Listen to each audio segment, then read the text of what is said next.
নমস্কার সবাইকে আমার ছোট্ট রাঁধুনি ঘরে। আজকে করব আমি সোয়াবিন আলুর কোপ্তা কারি। তো তার জন্য আমি কিছুটা সোয়াবিন একদম সেদ্ধ করে নিচ্ছি। এদিকে কী কী লাগবে দেখে নাও। সেদ্ধ আলু, কাঁচা লঙ্কা, আদা কুচি, টমেটো, কালো জিরা আর আলু, বেসন, ধনে পাতা আর সোয়াবিনগুলোকে আমি পেস্ট করে নেব। এই যে দেখো, এই পর্যায়ে পেস্ট করবো, একদম মিহি করার দরকার নেই। আমার পেস্ট কমপ্লিট। এবার এমন একটা পাত্রে নিয়ে নেবে যেখানে মাখতে সুবিধা হয়। এখানে এক এক করে সব উপকরণ দিয়ে দেবে। সোয়াবিন পেস্টটা, আলু, কালো জিরে, ধনে পাতা কুচি, কাঁচা লঙ্কা কুচি, আর দিয়ে দেবে স্বাদ মতো নুন, হলুদ, ব্যাস আর কিছু না। এইবারে তুমি হাতের সাহায্যে সুন্দর করে একদম ঠেসে ঠেসে মেখে নেবে। এটা কিন্তু একদম পুরোপুরি নিরামিষভাবে, আমিষভাবেও করা যায়। তাহলে একটু পেঁয়াজ রসুন কুচি দিতে হবে।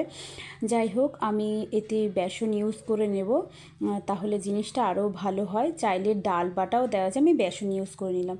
এই যে আমি এরকম গোল আকৃতিতে একটু চ্যাপটা চ্যাপটা চপ স্টাইলের মতো করে নিলাম। এই যে দেখো, আমার এই কোপ্তা কারি রেডি।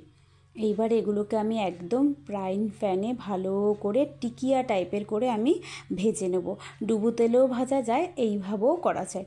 তো আমি একটু ওই টিকিয়া টাইপের মতো করে ভেজে নেব, এপিট ওপিট ভালো করে ভেজে নেব। এই রান্নাটা না কোনো অংশেই একদম মাংসের থেকে কিন্তু কম নয়, দারুণ লাগে খেতে। বিশ্বাস করো, নিরামিষের দিনে না সবসময় সোয়াবিন আলুর ঝোল ভালো লাগে না, কখনো এইভাবে করে খাবে, সত্যিই ভালো লাগবে। এই যে দেখো, আমার কিন্তু টিকিয়াগুলো রেডি। একদম একটু কড়া করে ভাজবে, নয়তো সোয়াবিন তো নরম ভেঙে যাওয়ার চান্স থাকে। এইদিকে আমি একটা কড়াই বসিয়ে নেব। তেল দেওয়ার পর আমি এখানে গোটা গরম মশলা দিয়ে দেবো। গোটা গরম মশলা শুধু কিন্তু আমি দারচিনি ইউজ করেছি। তাতে আমি নুন আর হলুদ একটু দেবো, আর সামান্য আমি একটু চিনি দেবো কালারের জন্য। এদিকে আমার মশলাটা দিয়ে দিলাম। এতে আছে আমার আদা, কাঁচা লঙ্কা আর টমেটো, আর কিছুই নেই। ওটা ওদিকে কষতে কষতে দিয়ে একটা মশলা করে নেবো। দেখো, হলুদ, জিরে গুঁড়ো, লঙ্কার গুঁড়ো, এটাকে ভালো করে আমি জল দিয়ে মিক্সড করে নেব।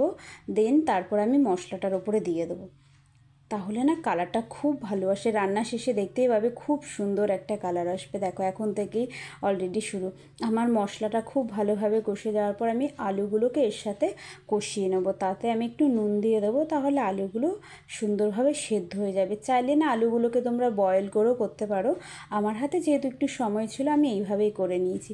যেই মশলা আর আলুটা কষে যাবে না, পরিমাণ মতো জল দিয়ে দেবে। জলটা একটু বেশি দেবে, কারণ সোয়াবিনের কোপ্তাটা যখন দেবে না, জলটা অনেকটা টেনে নেবে। দেখো, আমার আলুটা গলে গেছে, ঝোলটাও ফুটে এসছে। আমি কিন্তু কোপ্তা কারিগুলো দিয়ে দেবো। কোপ্তা কারিগুলো জাস্ট নামানো 2 মিনিট আগে দেবে, দিয়েই হালকা একটু আছে ধনেপাতা দিয়ে দেবে। দেখো কেমন লেগেছে জানিও, কোনো অংশে মাংসের থেকে কম না। টাটা।